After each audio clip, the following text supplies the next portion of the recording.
السلام عليكم ورحمة الله تعالى وبركاته. قبل ما نبدو الفيديو تاعنا نصلوا على نبينا.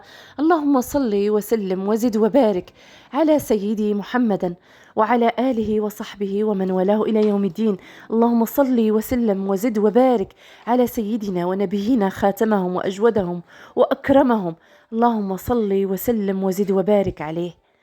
اليوم جيتكم بحكاية جميلة عبر الأزمان، تاريخ طبق جزائري. حاولت في لمحة أحكي لكم حكاية طبق عبر الأزمان ونتجولوا عبر صفحات الأزمان والثقافات في بلد واحد، بلدي الحبيب، بلدي المليون ونصف شهيد، الجزائر. الجزائر والطبخ أو المطبخ الجزائري زاخر وثري ومتنوع، بامتداد مساحته الشاسعة. والبلد كما نعلم الجزائر مساحة قارة، من الشمال إلى أقصى الجنوب ومن الشرق إلى أقصى الغرب. هناك أطباق تختلف باختلاف تسمياتها وتهيئتها وطريقة تحضيرها، ربما من عائلة أو من سيدة إلى أخرى.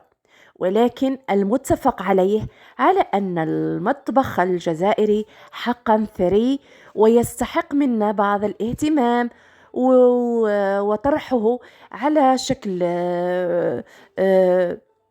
رزنامات إن صح التعبير، للناس اللي ربما ما عندهمش فكرة على المطبخ الجزائري والشريط المغاربي عموما. الدول المغاربية على الشريط الواحد نشترك في أطباق عدة، ولكن كل بلد يمتاز بطريقة تحضيرها كما قلت لكم، وطريقة الإضفاء التميز في طريقة إضفاء التوابل معينة.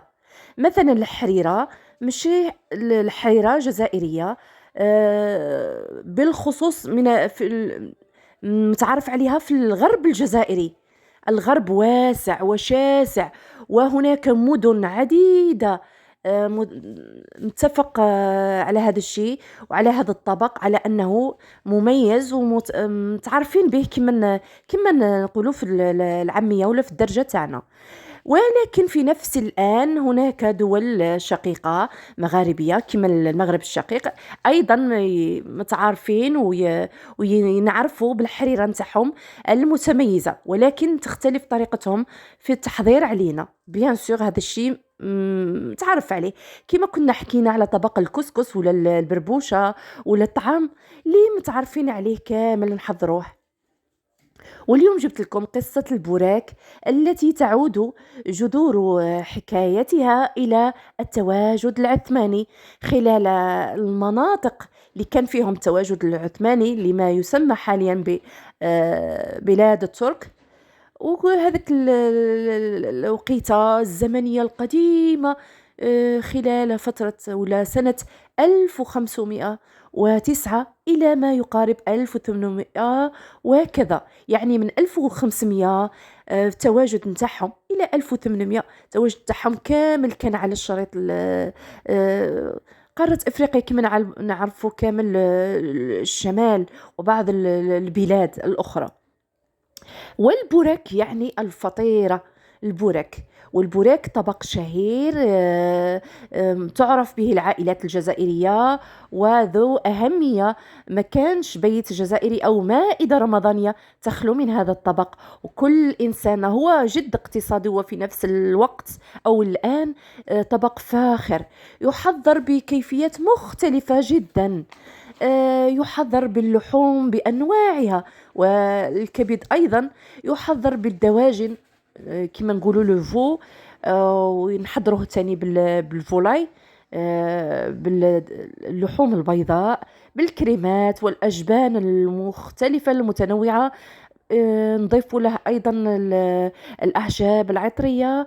في الشرق مثلا الجزائري يحضر بطريقة رائعة بهريس البطاطا وإضافة بعض المكونات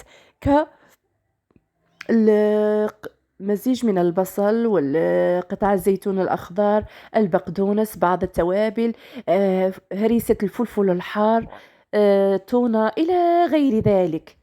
هناك مكونات عديدة تجعل منه طبق جدا شهي ومحبوب لدى العائلات الجزائرية. كما يمكن أيضا أن يكون اقتصادي أو صحي إن صح التعبير، فيحضر فقط بمبشور الخضار التي تطهى جيدا وتتبل، ويضاف إليها إن شاءت السيدة بعض الأسماك البيضاء أو فقط الخضار.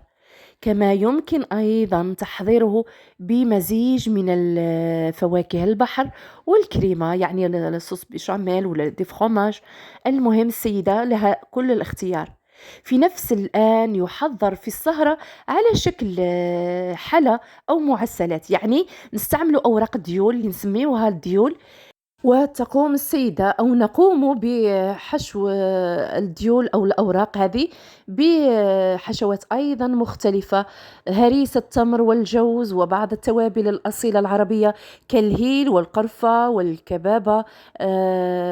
كما يمكن أيضا استعمال فقط المزيج من المكسرات، سكر وماء الزهر أو ماء الورد، تقلى وتهيأ ثم تغطس في العسل كما كامل نعرفوا هاد الشي، وتقدم للضيافة تاعنا، للسهرات، للأحباب، في الأعياد، في المناسبات السعيدة، رمزا للسعادة وللكرم ولامتنان لأوقات الطيبة، مثلا كالأعياد وكما كامل نعرفوا. تمنيت إن شاء الله نكون لخصت لكم في لمحة وجيزة عن تاريخ هذا الطبق أو طبق البوراك ولا ديول اللي نستعملهم مالحين وحلوين. الله يجعل أيامكم كامل حلوة يا رب العالمين، وتقبل الله منا ومنكم صالح العمل. إلى ملتقى قريب.